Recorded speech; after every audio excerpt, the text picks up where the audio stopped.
Welcome to Lords of the Fallen review. There's a fair bit of caveat here, but Lords of the Fallen is a Souls-like game with interesting mechanic with the lamp, and you can change to the Umbral world. It has a similar feeling to your traditional Souls-like game, and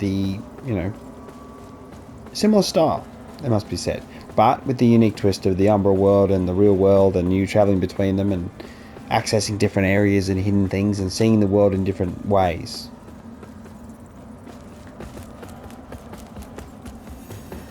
But it has performance issues, and they're still being addressed. And one of the shining lights really is that there've been a number of updates, and they've been really good at getting them out quickly, and they're committed.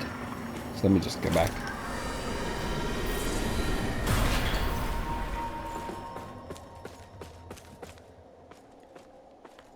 But even just running around, you see this is performance mode on console PS5, and it's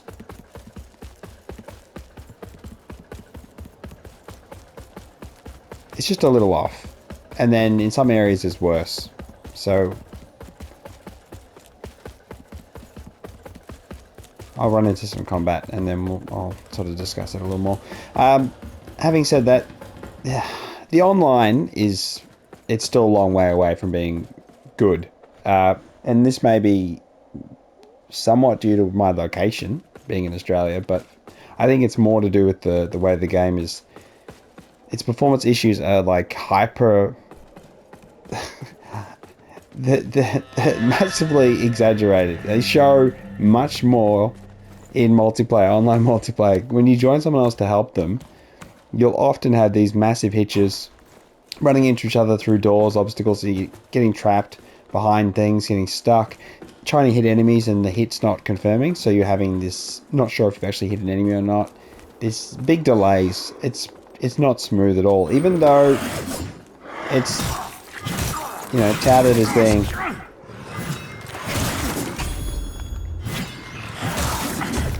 and there are some enemies that have annoying hitboxes. This one in particular, his leg sticks out the front one, so I actually can't hit him with a regular attack unless I get on the right angle. But for the most part, what's here buried beneath the surface, behind the performance issues, is a good game. So I want to emphasize that while being reasonably critical. But it is disappointing, because if the game released in a state that was acceptable, it's on Unreal Engine 5. They did transition from Unreal Engine 4 to 5, and that's where they've cited some of the issues that have come around from that. And again, it's a new engine. How many months, how many years it takes before something is fully adapted to by developers. It's totally understandable. I hate these guys. But some of the things, we're not looking just at performance. We have enemy variation with the Umbral lamp. Some situations where you've got to get rid of the shield.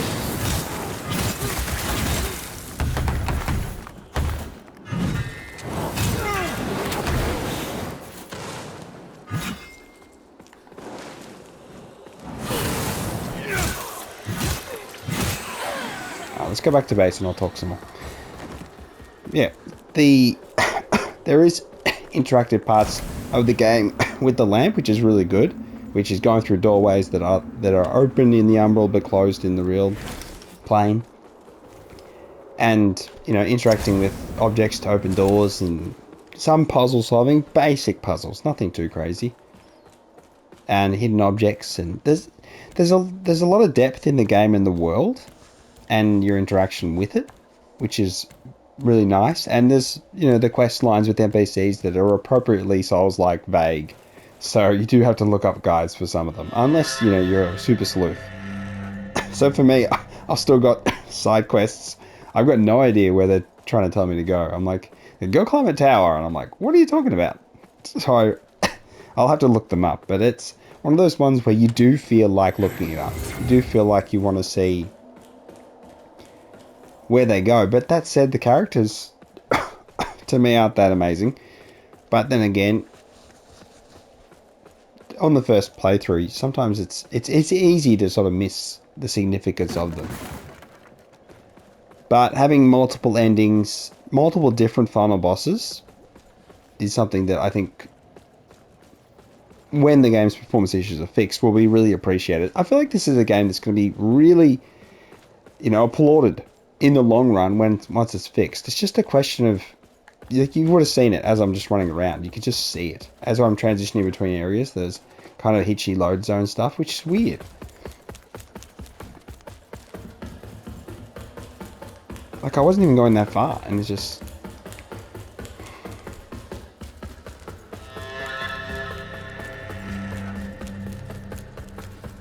Yeah, it's...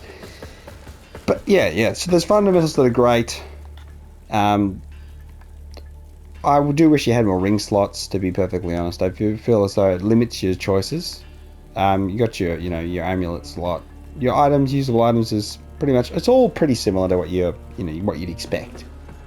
But the changing of the magic and throwing system, so you can say, put on a spell, and then you got all your spells there, and you can equip different ones, or because they're different catalysts, which is your different kinds of magic, which is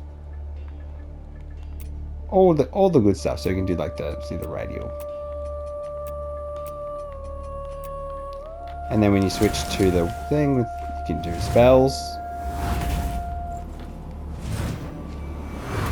So there's a plethora of spells, stacks of different functional things you can do with those. And you can use throwing items, you can use ranged bows, you can change your arrow types. You have a whole bunch of different throwable items, which have enhanced versions of them, so you can do more damage with them. And there's a couple funny things you can do, of course, you'll see, maybe you've seen pop up on your YouTube, immortal builds. They'll say, play this immortal paladin or this immortal radiance thing, and it's really just the same funny thing where you just, come on, why aren't you loading? Oh, okay, the visuals are bugged now. So it does happen occasionally, is there's visual bugs where below me there's a whole bunch of glowing yellow, and this was kind of another issue they need to fix, so I'm happy to just highlight it here. There is an actual effect. See, there it is there. It's just below the surface. So this is just a texture layering issue. So this is not as egregious as some of the other ones. Okay, so here we go. Can I... No, I'm going through the floor. Okay.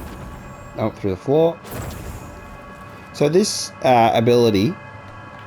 I'll do the name for you. The Banner, Javelin, Protection. There's two versions of it. One you can get pretty... Not too far in. 35% of the way through. It heals you. It's like an aura of healing, and you can just stack them endlessly because there's another...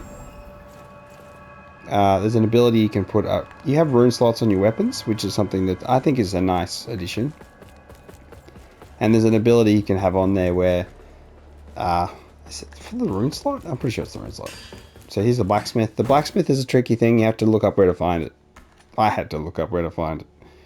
Just kind of a bit sad. I got wither damage. No, it's not on the runes. It's on the... Is it this one? No. It's not that one. What the heck is it?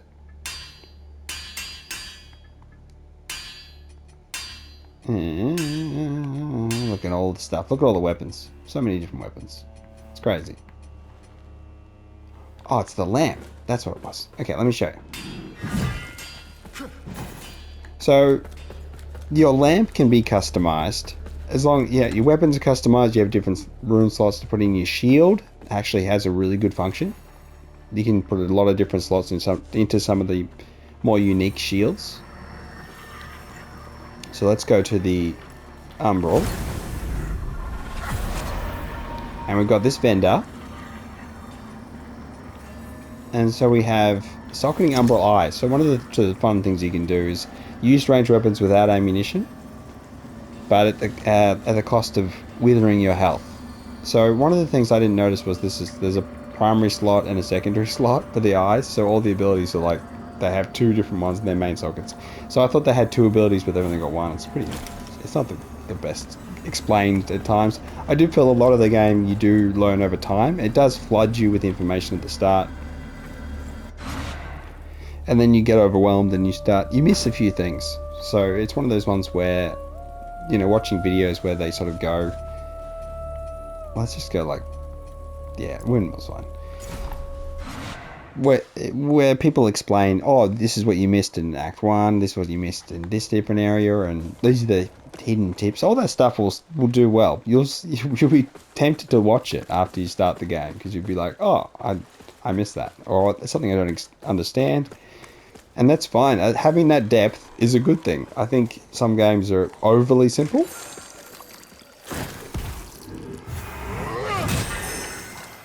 And, this sort of balances between being complex and overly complex. You can still turtle. So my strategy is really just been using a shield and blocking. You can block with just your normal weapon as well, which is reasonably effective. There's a perfect parry system, so you don't take as much withered health damage from perfect parrying, but it still takes damage, so that's kind of where I've put a lot of points into my shield, so that I don't take really pretty much... I take a very, very little amount of damage. So you can effectively go back to the old turtling from Dark Souls 1 and 2. And E3, yeah, you probably be more aggressive in 3 at times. So you have depth, you have a good game that's worthwhile with the umbral and the different areas and the secrets and hidden things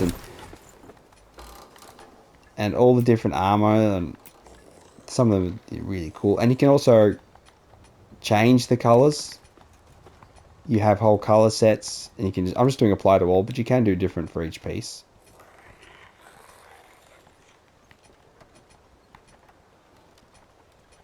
And you can find some of these out in the world. Some of them you buy from just doing online co-op stuff, which again it's kind of annoying, because there's the red lamps as well, which is kind of like a revenge system.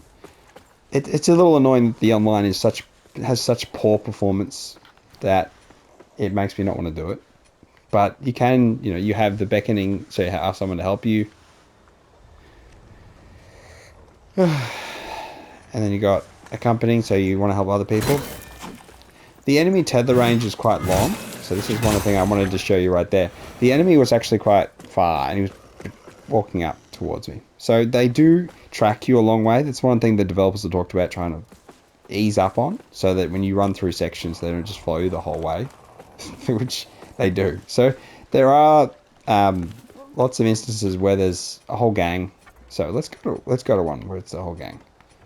The bell room's probably... Is it the bell room? No, it's Sanctuary, isn't it?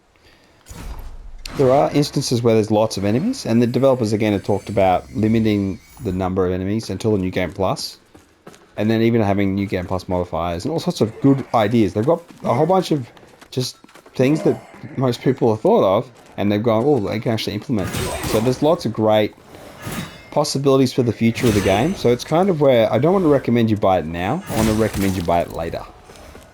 So I'm kind of dancing around that, but that's just the reality of the situation, is that the game isn't quite ready, in my mind, to, knock you off your feet with its awesomeness. And that's just...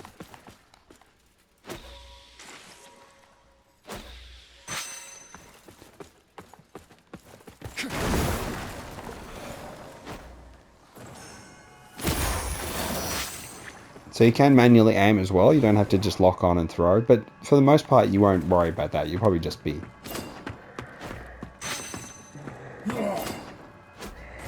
Oh.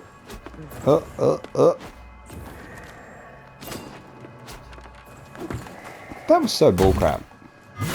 Hitboxes are generally okay, but having said that, with the performance issues, you will have instances where you do feel as though there's a bit of bullshit. And you'll be right. There is a little bit of bullshit, but it's pretty good. I'd say the boss fights are generally a bit better at times, depending on the boss fight. Some of them are...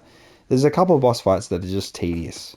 Tedious pain in the ass. And on my particular playthrough, I got the Radiant ending, so and unlocked a new class, which you can start the game with, which is great. It does have unlockable classes with the different endings, which I think is something that FromSoft should have done. It just seems like a no-brainer.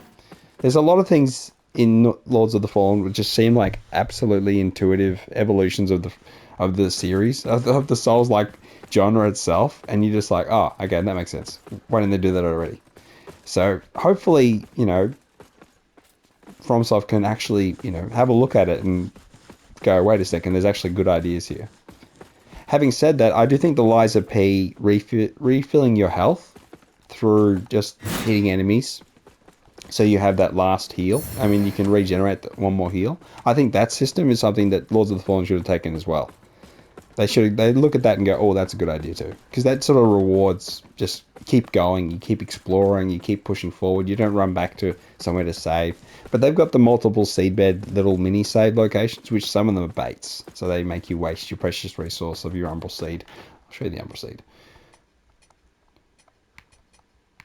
I've got all different spells and things here. There's fire magic and the umbral magic and radiant spells.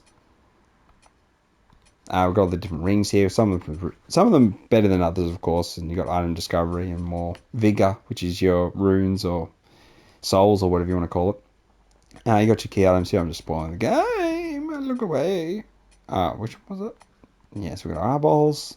We've got our runes. We've got our colors. We've got our gestures. We've got our info. And I've totally forgot. No, it's here. This is the one. The vestige seed is something you can buy, and they're going to cut the cost down. It's 2,500 vigor at launch, and it's going to be 1,250, I think, or 1,200. Just half the price, which is going to be very, very, very helpful for all players, especially early on, because it's something that you can waste, and the game's sort of designed in a way where the New Game Plus didn't have any vestiges, which is your core teleport locations. So like the one I just came from here. So that's something that they're going to change. They're going to add more of them and then reduce them as you go through New Game Plus, or give you the modifier, let you choose whether you want to use them. There's so much in this game that's in a state of fluctuation. It is getting better. So it's kind of like any review, you're saying it's bad or good or whatever, is you just got to take into account that it actually is being actively worked on. and I mean that like trust. Like you can actually check all the updates and the notes and things, and there's a lot going on. So it's not like they're sitting on their hands. They're actually taking feedback and being active. So I kind of, yeah. So they've earned some sort of faith in me that the game will get better. But having said that, I beat the game in the state that it is before the most recent update for console, because it was after the update for PC, and had performance issues and had some of the bosses being just a massive pain in the ass. Particularly my last boss, I couldn't see some of the attacks because there was a visual bug. So like literally getting hit by invisible fireballs, and that was not fun because the entire boss room is full of invisible fireballs, and the previous boss before it had a fire attacks as well that I couldn't see. So I just went through the last part of the game and just kept getting hit by things, going, what is hitting me? Why am I suddenly on fire? So again, I've got videos of that, which you can have a look at if you want to see, and then compare that with someone who actually hasn't got the visual bug and go, oh wait a second, something odd here. Music is okay. The boss fight music I think is fine. Nothing. There's a kind of, the menu title is annoying, that the grandiose chorus music stuff, or orchestrated stuff. Honestly, it's not the most memorable with regard to music. And that said, because there's different ending bosses, I feel as though the one I got wasn't the best one. I'm kind of like sad that I can't just go straight away and beat the other ones. But it is, you do have decisions you make through the campaign which affect different endings. So I highly recommend looking up different final boss fights pathways, and having an idea of which one you want to go for, because the one I went for, the Radiance, I don't think is the great final boss fight. Well, the class you unlock though is still a good class to unlock, so there's no question in that. It's OP. Starts level 23. It's insane.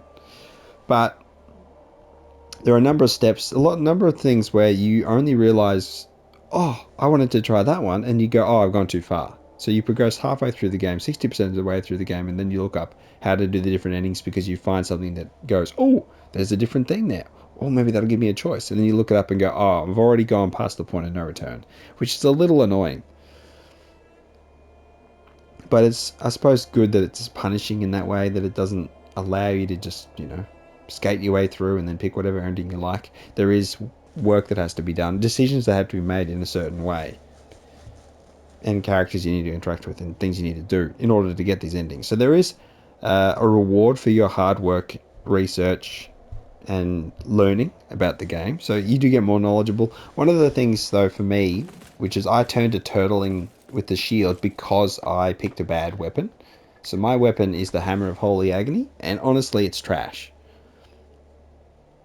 It's very basic little hammer, and I've got a strength build, so I've stuffed myself up. If I'd gone with a big weapon, I could do huge damage, be much better off. But you'll notice that my encumbrance is only medium, and that's just because I've got on my shield a rune that negates the weight of it, and my shield is, without that, it's 50 kilograms or whatever you want to call it.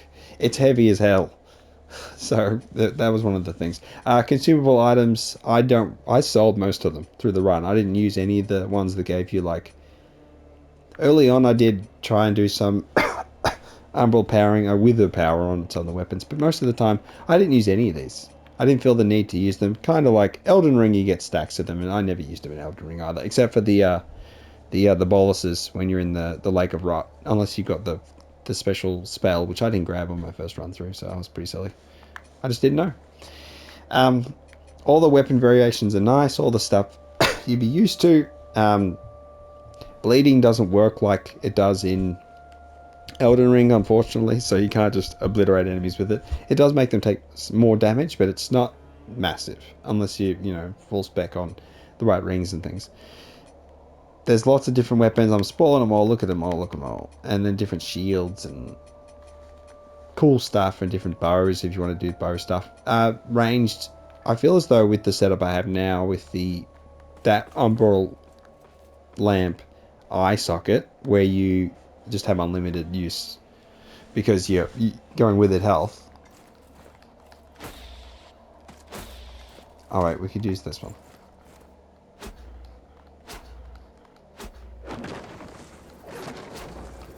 It's just so good.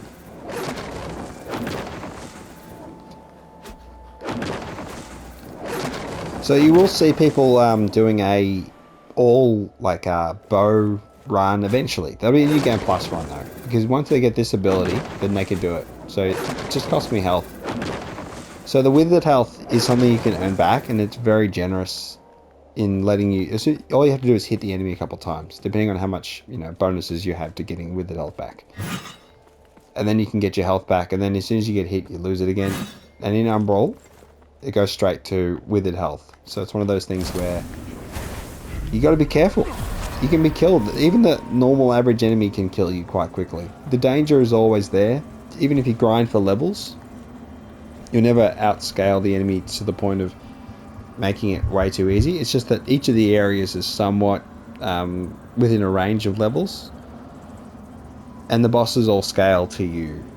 So it's kind of, but somewhat scale to you. You can still over level early on and get through things a bit easier, but upgrading your weapon, there's no substitute for that. If you go in with an unupgraded weapon, you're still going to have a tough time, even if you feel as though you've leveled up a lot. The scaling is not too dramatic in terms of damage on your weapons. It's really just the straight up damage you get from the upgrades that has the most value. So even with your stats up, you don't hideously powerful unless you've got a decent weapon, and me having a crap weapon has played a big part in that. So my experience is coloured in that lens, that I did feel as though going on the shield side of things was better, just for safety, because so many enemies are dangerous that it does feel like you're rewarded for being cautious, and then other times you're rewarded for just running past enemies. So again, it's up to you whether you want to. I think for the first time through, it's good to kill most enemies you see and progress normally. But there's some situations where you die from gravity. One of the earlier areas you can fall off a lot and die, and it just doesn't feel. I mean, at least you get a second chance. So as soon as you die, you come back in Umbral, so you have two chances. So this is how forgiving the game is. But as soon as you're in Umbral, random enemies spawn constantly. I'll show you. Let's go back outside. I'll show you that. This is one of the things that can be exploited, which is, I think, really good, and it kind of gives me vibes as to where the Souls-like genre can actually go forward in the future and take it in a totally different direction. So see the eye? So as I spend time in Umbral, the eye will get, the little bar around the circle will fill up, and eventually the eye will turn red.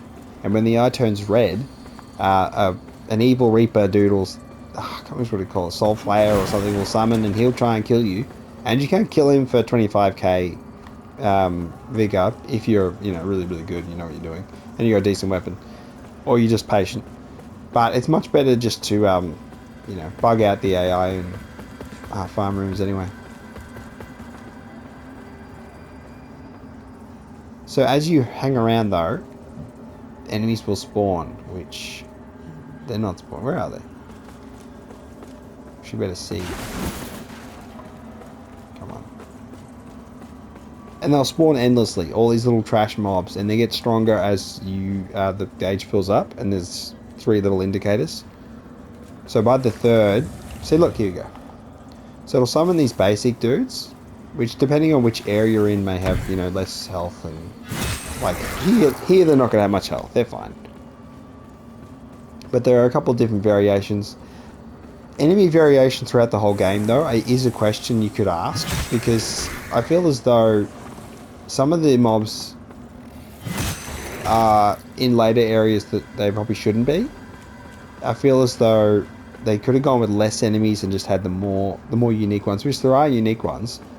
They could have just had more emphasis on the unique enemies, as opposed to just having so many trash dogs. There's these dogs that breathe fire, and the other dogs that just attack you. They're a pain in the ass. The dogs are a pain in the ass. The breathing fire dogs are just ugh. And they persist through the game. The flame-throwing dudes.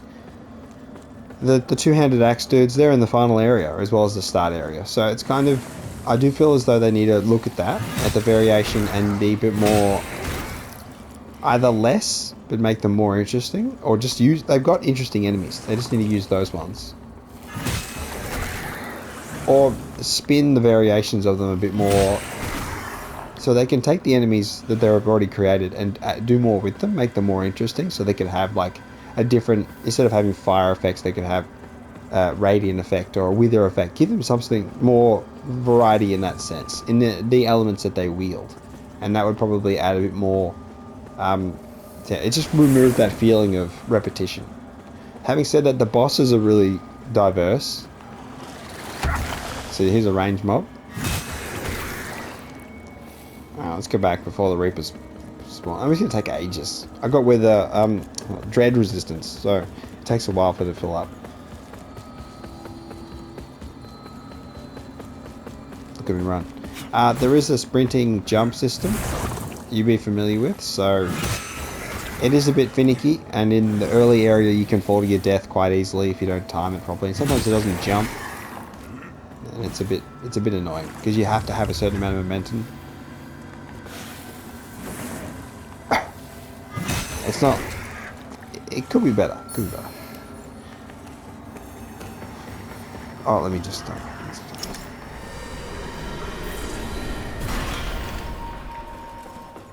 So having the system where you can come back from Umbral within levels is pretty generous too. So you can, feel like you're on your last legs, go to Umbral, get killed, and then, you're in Umbral, and then you run off and you can manage to get past some enemies and go back, and then all the Reapers that are chasing you, the little basic Reapers, there's the normal ones and then there's the red one, they all disappear. Unless, not always. So sometimes the enemies can drag you to the Umbral world, so you do have to keep an eye out with your lamp that there can still be enemies around and they can hit you and pull you in, and There's a mimic style enemy, which is pretty annoying. Honestly, it got me so many times. It's embarrassing how many times it got me. It's like, it looks like an item drop, but it's slightly more wiggly. And yeah, it gets me. Gets me every time. But yeah, soul flaying is one of the other things you can do with the lamp. You can pull the enemy's souls out of their bodies and then hit them. And then you can do like a soul finisher thing and you can get the soul charges back. So there's a lot of different ways to play the game in terms of the different weapons, the range things, the spells. There's just a lot of depth. And it's really good. The game looks good. Performance is an issue, definitely. And it is worse in the later areas. Snow areas, yeah, whatever. Fog effects and things, they're doing lots of updates to try and mitigate a lot of the differences, a lot of the issues. And the game is getting better and better and better, and it's not taking that long to get better. So I do think, like, a rough time zone, wait a week, 2 weeks, maybe a month. Maybe just give it a month and let them just absolutely go to town. Because they're adding so many features. So that's kind of the thing where adding features through New Game Plus and ability to modify the game in certain ways is adding even more depth to your playing experience. And yeah, so I have some faith that they'll do it. I do feel as though, did I miss out by buying the game now? Should I have bought it later? I feel like I'm kind of torn. I think, the game will be better. It's better today than it was yesterday, basically. And it'll be better in a week, in a month. It'll be a much better game. With more stuff. Maybe they'll make some bad decisions, who knows? It's one of the things where if, generally constant updates is seen in a positive light, but then it can be seen in a negative light too, because they're trying to make up for mistakes they've made. Or they're making more mistakes they have to rectify. But for the most part, I think they're doing good. The seamless co-op needs to be... I don't know what they're going to do to fix it. But it needs to be fixed. Because it's incredibly... I did play for 3 hours straight with another person, because it's one of the things about the online is that it doesn't, once you die, it doesn't end. You just spawn back again. So once you're in a game with someone, it's kind of awkward to leave, because you're just like, oh, I'll keep helping them. And they died, and oh, we'll try again. Come on, we can do it. And it can become quite a weird sort of cycle of, oh, can I go now? So luckily after 3 hours it disconnected, but may have just been booted by the host or whatever. That sort of stuff happens. But it's seamless in that it connects well, but it's just that the actual gameplay itself, I felt like I was hitting enemies 5 times and only hit, like, I try to hit them 5 times and then I hit them once. Blocking and dodging being just totally impossible to get right at times because it's just so bad with the connection stuff. So if that was fine, if that was more seamless, I think the game had even more power, like even more value to it. But at the minute, it's just not quite there. Invasions as well, they're choppy and like people attacking me and they're like in stop motion animation. Yeah, but oh, don't change that. You have your healing with your sanguinarix, and it's very similar to the Easter's Flask style. So it does refresh when you rest, which it doesn't automatically do. So one of the good things, I think, and maybe a little bit jarring at first for new players, is that, going to here, it doesn't automatically rest. So you can return, level up. So you go here, you level up your character, do all that stuff, and then you can run back out, and the enemies aren't respawned, which helps with farming in some areas, farming in the Umbral, because you can just keep on farming in the Umbral. You don't lose any of your multiplier that you got up, which again is the good thing about the Umbral area, is that you get a multiplier to your XP, which goes up to three times the XP when you're on when you're getting tracked by the Red Reaper.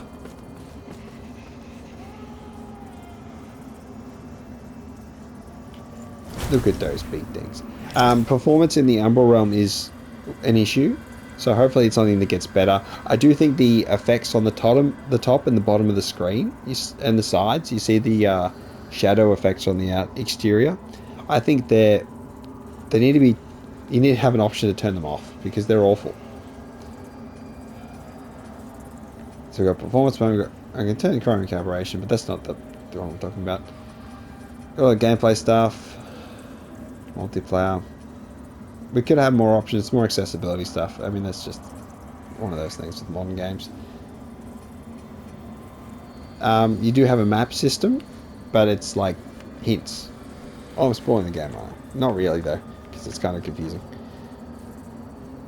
So it does mark important locations, vestiges. I think it marks the vestiges or seedbeds, or I don't know. I just never really I never really followed it too closely. I just ignored it. Every map piece didn't matter to me. Wasn't too worried about them. Alright, let's get out of here. It's a bit oppressing in the Umbral, which is supposed to be, but I do feel as though the fog effects do negatively impact performance. And the framing of the screen in Umbral is not pleasant. I do feel... I want to turn that off, because when you farm a lot in Umbral, it does get annoying. It's like, you just want to turn off the sound. It's like... Yeah. It's just a bit of a pain in the ass. And again, the music ain't great.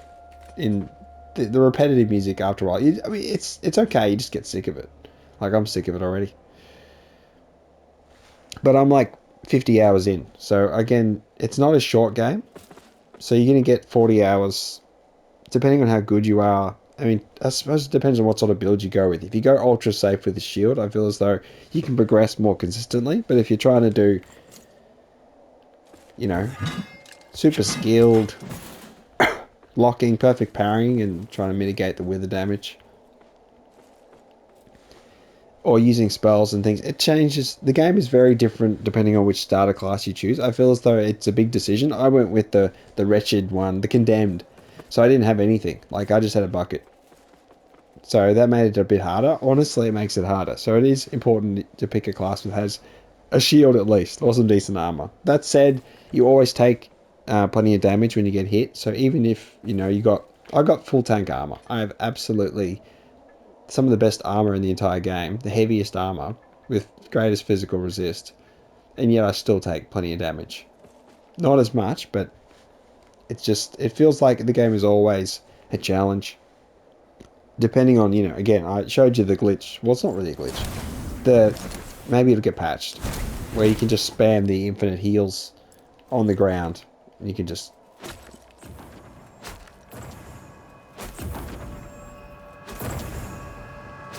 And you can just stand in there and you just have infinite health regen. You can just stack them, and unless the enemy's got a big attack that knocks you out of the circle, you could just stay alive permanently. But that said, you get the second javelin so late, it's not a big deal. And the first one's not that powerful, so... The Umbral Eye that does this cheat is such a late game item that, by that point, it's not that useful. Because there's just a lot of... Like, the final boss fight, it wasn't useful at all because it's on a timer. So it didn't help me too much. Except for just, throwing range stuff. Alright. I think the game will get better. You can wait for a discount, not a problem.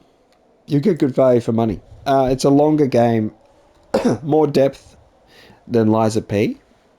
Liza P's performance is really, really good though. Like, I think that's where you really compare them. But having said that, just the depth. Lords of the Fallen is just what you'd expect of a Souls-like, really. And that's, weapons and spells and classes and the customization and the different things and the changing of the color things and the world and the intricacies of the world and the Umbral Zone, seeing it in a different light.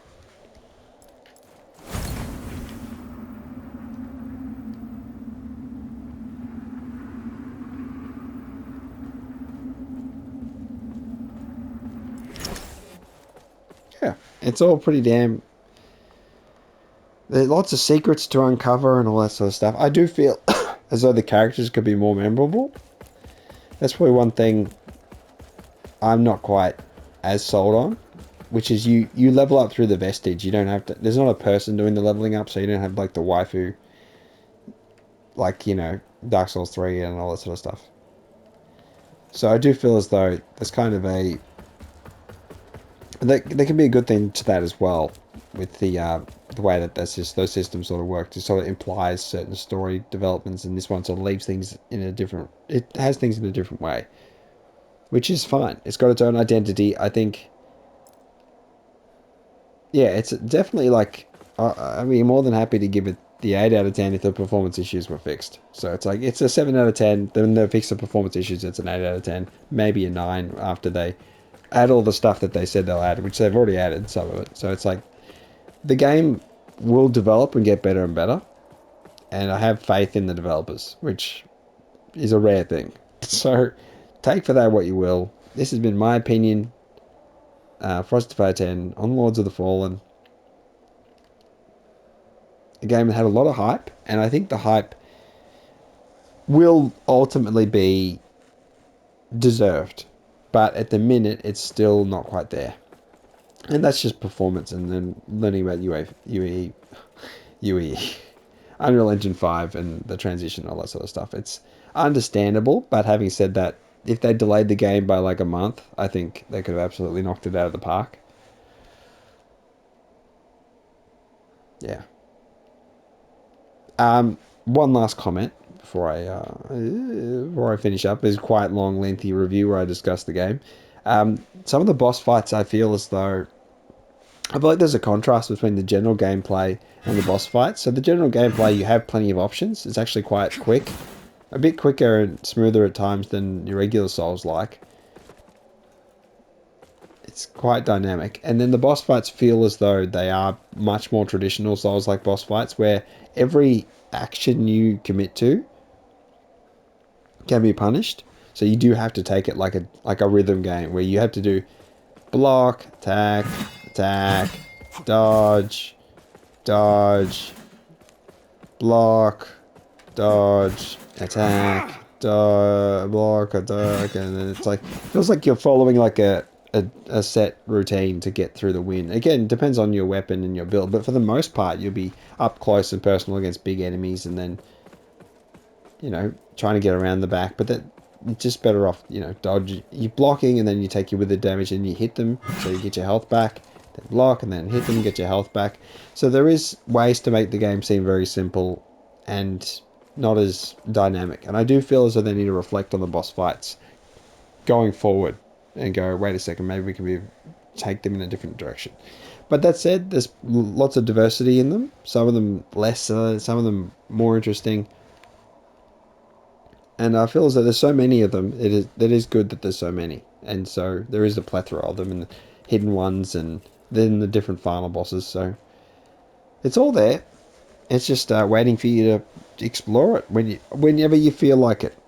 So, and hopefully the online gets fixed, because that's even worse than the performance of the regular single player offline mode. I mean, you can turn it offline. You can make it offline if you want, which is one of the good things. So you can turn it off. And honestly, it doesn't improve performance. I wish it did, though. I felt like it should have, maybe, but that's just being ridiculous. But yeah, tell me what you think. If you played the game, do you agree it's, verging on an 8 out of 10? Really good game. Or do you think it's like missing other elements? Or would you say more about the boss battles and whether or not you think some of them are, pretty damn epic. Whether there's something to be said about the structure of them and whether they're dynamic enough, whether the boss fights push the series, the whole genre forward enough. Because I do feel as though there is a bit of, falling into tropes and it just being a dodging simulator at times. Yeah. It's been Frostify 10. I'll catch you next time. Like and subscribe. And yeah, hope you had fun with your gaming. And if you do buy the game, I think you'll enjoy it, even if there's performance issues. I think you'll still enjoy it. So if they never get fixed, it's still a good game. Just drop down to a 7. All right then. Bye bye.